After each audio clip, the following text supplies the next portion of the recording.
Hi అండి, welcome to Radhika's channel. ఈరోజు మన రెసిపీ వచ్చేసి పులిహోర, గోంగూర పులిహోర అండి. చాలా టేస్టీగా ఉంటుంది. అందరూ కూర పచ్చడి ఇలా చేస్తూ ఉంటారు కదా, గోంగూర పులిహోర కూడా చాలా టేస్టీగా ఉంటుందండి. పిల్లలకు స్నాక్స్ బాక్స్లో చేసి పెట్టండి, వెరైటీగా కూడా ఉంటుంది వాళ్ళకు కొంచెం. ఇది ఎలా చేయాలని మనమైతే ఇప్పుడు ప్రాసెస్లోకి అయితే వెళ్ళిపోదాము లేట్ చేయకుండా. ఫస్ట్ అయితే గోంగూరను శుభ్రంగా కడిగేసి ఉంచుకోవాలన్నమాట. నేను ఇక్కడైతే 3 కట్టలు తీసుకున్నాను. తుంపేసి కడిగేసి 2-3 సార్లు కడిగేసాను అనమాట.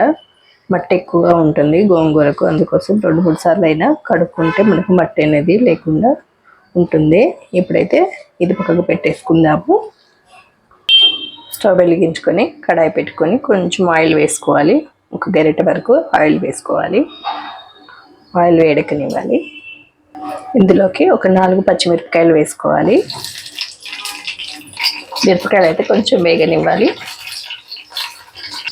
మిరపకాయలు ఇలా వేగిన తర్వాత ఇందులోకి గోంగూరను వేసేసుకోవాలి.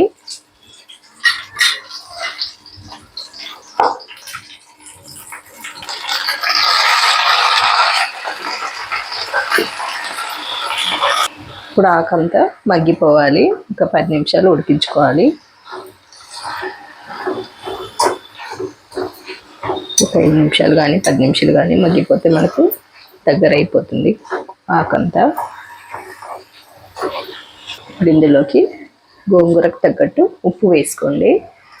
మళ్ళీ ఒకసారి కలుపుకోవాలి. ఇలా ఈ గోంగూరతోటి మనం పచ్చడి పప్పు చేస్తారు కదా చాలామంది, అంతేకాదండి పులిహోర కూడా చాలా బాగుంటుంది. ఒకసారి ఎప్పుడు చేయకపోతే నేను చేసిన విధంగా ఒకసారి చేసి చూడండి, బాగుంటుంది గోంగూర పులిహోర. ఇలా ఒక 10 నిమిషాలు ఉడికిన తర్వాత ఇప్పుడు స్టవ్ ఆఫ్ చేసేసుకోవచ్చు. లేదంటే మనం తాలింపు పెట్టుకుందామండి పులిహోరకు. ఇదైతే పక్కకు పెట్టేసుకోవాలి, చల్లారనివ్వాలి. ఈ గోంగూరను తాలింపు పెట్టుకుందాము పులిహోరకు. 1 గరిటె వరకు ఆయిల్ వేసుకోండి. ఆయిల్ వేడెక్కిన తర్వాత ఇందులోకి జీలకర్ర, ఆవాలు, పచ్చిశనగపప్పు, మినపప్పు అన్నీ వేసేసుకోవాలి. అన్నీ ఒక్కొక్క స్పూన్ వేసుకోండి. అలాగే 2 టేబుల్ స్పూన్ల వరకు పల్లీలు కూడా వేసుకోండి. కొంచెం ఎక్కువైనా వేసుకోవచ్చు పులిహోర కాబట్టి. అన్నీ వేగనివ్వాలి. ఇవన్నీ పల్లీలు, శనగపప్పు, మినపప్పు అన్నీ బాగా వేగాలన్నమాట. ఇందులోనే ఒక 4-5 ఎండుమిరపకాయలు వేసుకోండి. వేగిన తర్వాత ఒక 2 పచ్చిమిరపకాయలు కూడా చీల్చుకొని వేసుకోండి. కొంచెం ఇంగువ కూడా వేసుకోండి. ఇంగువ వేసుకుంటే బాగుంటుంది. అలాగే కొద్దిగా కరివేపాకు 1 టీ స్పూన్ పసుపు వేసి స్టవ్ ఆఫ్ చేసేసుకోవచ్చు. అన్నీ వేగిపోయాయి కదా. ఇప్పుడు ఈ తాలింపు అయితే పక్కకు పెట్టేసుకుందాము. ఇప్పుడు గోంగూర కూడా చల్లారిపోయింది. ఇది మిక్సీ పట్టుకోవాలి. 1 పల్స్ ఇస్తే సరిపోతుంది. ఎక్కువ పేస్ట్లా చేయకుండా 1 పల్సే సరిపోతుంది. ఇప్పుడైతే మిక్సీ పట్టుకుందాము. ఇలా మిక్సీ పట్టేసుకోవాలి. ఇప్పుడు అన్నంలో వేసుకోవాలి. నేను ముందుగానే అన్నాన్ని వండేసి ఉంచేసాను అనమాట. చల్లారి పెట్టేశాను. కొద్దిగా ఆయిల్ వేసేసి ఇందులోకి ఇప్పుడు గోంగూర వేసేసుకోవాలి. పేస్ట్ చేసిన దాన్ని అన్నానికి సరిపడా వేసుకోండి. నేను కొంచెం ఉంచాను, తక్కువ పడితే వేసుకుందామని చెప్పేసి ఉంచేసాను కొద్దిగా. ఇప్పుడైతే ఇదంతా కలిసిపోయేదాకా కలిపేసేసుకోండి. చల్లారిపోయింది కాబట్టి చేతితో కలిపేసేసుకుందాము. ఇలా మొత్తం కలిపేసేసుకున్న తర్వాత ఇందులోకి తాలింపు పెట్టుకున్నాం కదా, తాలింపు వేసేసుకోవాలండి.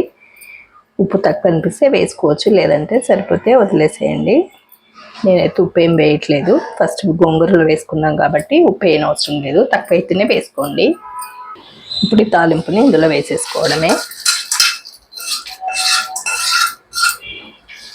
మరొకసారి కలిసే విధంగా కలిపేసేసుకోండి.